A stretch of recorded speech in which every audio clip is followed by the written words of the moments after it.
Olá, sejam bem-vindos. Meu entrevistado de hoje é Mauro Calil, ele é consultor financeiro e especialista em investimentos do Banco Ouro Invest. Vamos falar um pouquinho sobre aposentadoria. Até já!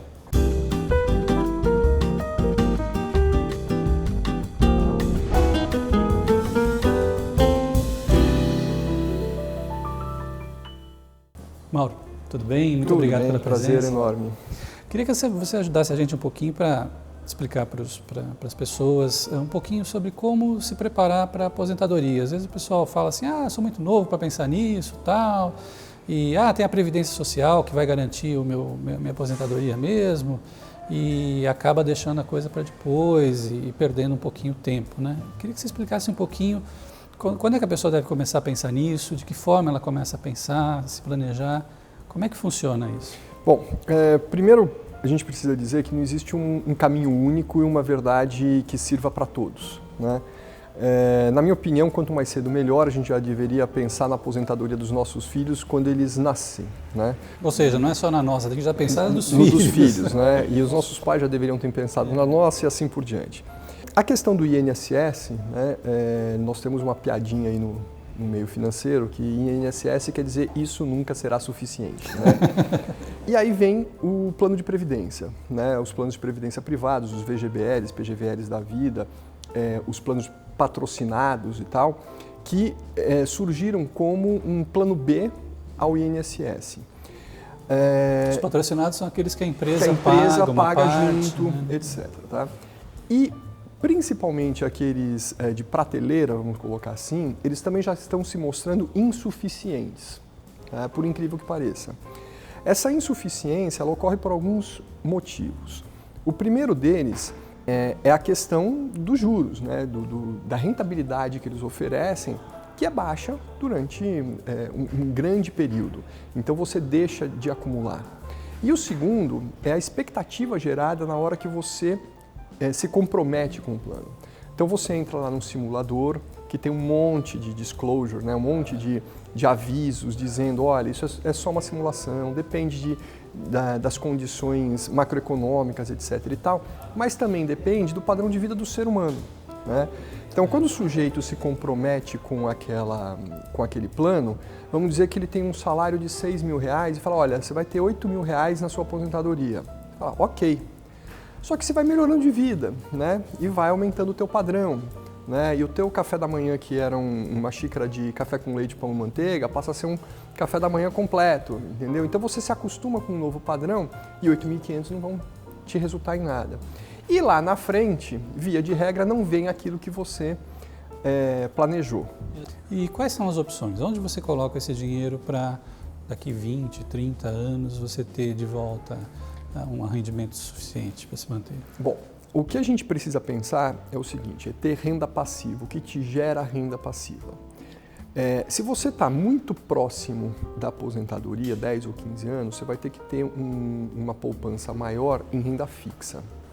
Mais conservadora. Mais conservadora, tá? Porque você não pode correr muito risco, apesar de você chegar à conclusão de que você vai ter um padrão de consumo menor dali a 10 ou 15 anos, mas você não pode correr o risco de perder isso. Nada de comprar ações OGX, essas coisas. Né? Tem aquelas ações da moda que aparecem na internet com, né, todos os fóruns discutindo aquelas dicas incríveis e tal, né? Isso é complicado. Bom, agora, se você tem 20 ou 30 anos, né, aí sim você pode colocar uma carteira de ações, fundos imobiliários, que substituem com grandes vantagens o imóvel físico, tá? Tanto para a pessoa que quer planejar a aposentadoria e viver de renda, quanto para aquela pessoa que já tem um patrimônio, até muitas vezes em imóveis, e quer ter tranquilidade de não ter inquilino, etc. e tal, ter administração profissional com uma rentabilidade maior. Tá? E sem pagar imposto, né? Sem pagar imposto sobre recebimento de aluguéis, Carnê-leão, aquela coisa toda. Que isso demanda tempo e é um aumento de custo. Tá? Olhando bem o fundo, né? Fundo imobiliário, ver realmente o que tem lá dentro, né? Porque o pessoal às vezes pensa que fundo imobiliário é fundo de renda fixa, né? Todos iguais. Isso é interessante também, porque a gente tem uma cultura, né, de imóvel, tijolo ser renda fixa. Não é, imóvel nunca foi renda fixa, né? Os fundos imobiliários, eles têm diferenças muito muito significativas entre eles. Tem fundo, inclusive, que não tem nenhum imóvel, ele só tem recebíveis imobiliários, né? E aqueles que têm imóveis, você tem alguns que são hospitais, alguns que são lajes corporativas, alguns que são escritóriozinhos, né, para dentista, consultóriozinhos, shopping center e por aí vai. Né? Shopping center de camelô, né? Tem de tudo. Né? Então você tem que realmente estudar minimamente. Que, na verdade, é o seguinte, quando você vai comprar um imóvel, você não vai visitar o imóvel. É o básico, né? Então, caramba, estuda um pouquinho né, o seu fundo imobiliário antes de largar 50 mil, 10 mil ou R$1.000 nele. Tá? Mas é um mecanismo muito bom para quem quer ter renda advinda de imóveis. Tá? E para o longo prazo, para aposentadoria. É muito, muito interessante. Feito isso, você tem 20, 25 anos, 30 anos, o teu aporte tem que ser constante. Tá? Que é o que a gente chama de consistência e congruência, né, de aporte. Consistência sempre, né? Pode ser uma vez por ano, pode, na sua data de aniversário, pode ser uma vez por mês, pode. Para o meu filho, para os meus filhos, eu faço 3 aportes.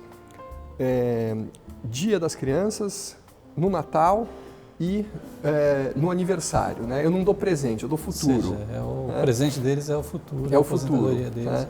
Ou a faculdade, etc., enfim, né?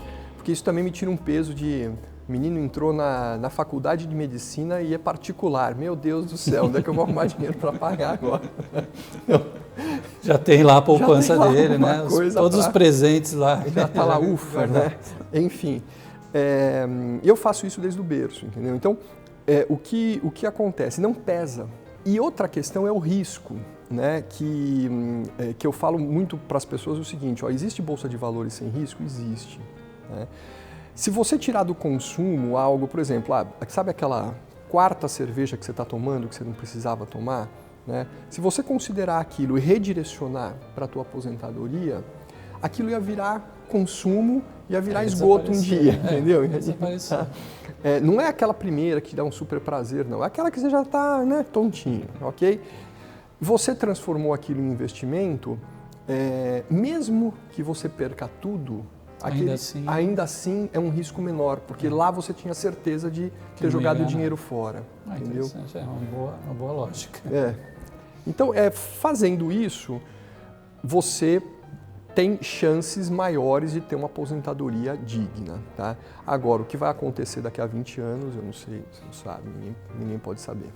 E os fundos de previdência, esses fundos que você falou de prateleira, né? Que eles são úteis? Como é que que cuidados que você deveria ter? Eles são um instrumento complementar?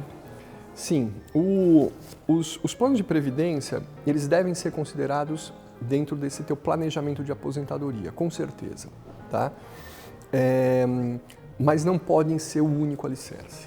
Acho que é isso que é importante. Muita gente pensa que é só... Fala assim, eu estou poupando lá no meu plano de previdência, nunca olha, não vê, etc. E quando vai olhar, fala, tem um dinheirão, tem lá às vezes R$800 mil, R$1 milhão. Pô, mas quando vai olhar e se dá conta de que aquilo não é suficiente para toda a aposentadoria. Para toda a aposentadoria. Né? Tem que ser o cálculo, na verdade, ele, em 100% dos casos, ele é errado. Mesmo com a consultoria, você ainda vai errar, não tem jeito. Por um motivo muito simples, né? Porque é impossível precisar quantos dias a pessoa vai viver e é impossível precisar quanto que vai estar custando o pãozinho daqui a 10, 15 ou 20 anos. Quanto mais amanhã, né? A gente não sabe quanto vai estar custando, imagina, daqui a algum tempo muito grande, tá? Então, mas isso pelo menos te parametriza, né? Fala, olha, sem esse mínimo, lá na frente será bastante ruim, tá? E mesmo pessoas que construíram patrimônios muito grandes, eu atendo essas pessoas diariamente, né? Pessoas assim que construíram 4 milhões e 100 mil reais de patrimônio, tá? Ok. Ainda assim, você vê o orçamento apertado. Fala, pô, como é que é possível, meu Deus do céu? Né? Você tem uma renda alta. Tem uma renda alta, de aluguéis, desse próprio patrimônio, etc. e tal. Mas como é possível? Aí você vai ver a moradia da pessoa. Dos 4 milhões e 100, você tem 1,5 milhão em um único imóvel, que é justamente o da moradia. Tá? E aquele ninho já está vazio, né? Os filhos já casaram. Os filhos já casaram, cada um tem sua vida, etc. E aquilo custa muito caro, né? E obviamente você tem um apego emocional por aquilo, etc., que é legítimo, né? Mas esse apego emocional você vai carregar para qualquer lugar que você tiver, né? Tá na sua memória, tá nas fotografias, nos filmes, etc., né?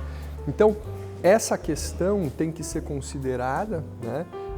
Às vezes até de mudança de patrimônio lá na frente, né? Para você conseguir levar a vida de uma maneira muito... Mauro, muito obrigado pela entrevista. Eu que agradeço. Eu conversei com o Mauro Kalil, ele é consultor financeiro, especialista em investimentos do Banco Ouro Invest. Conversamos um pouquinho sobre previdência. E continue com a gente. Assine nosso canal no YouTube e até um próximo Café na Arena. Até logo.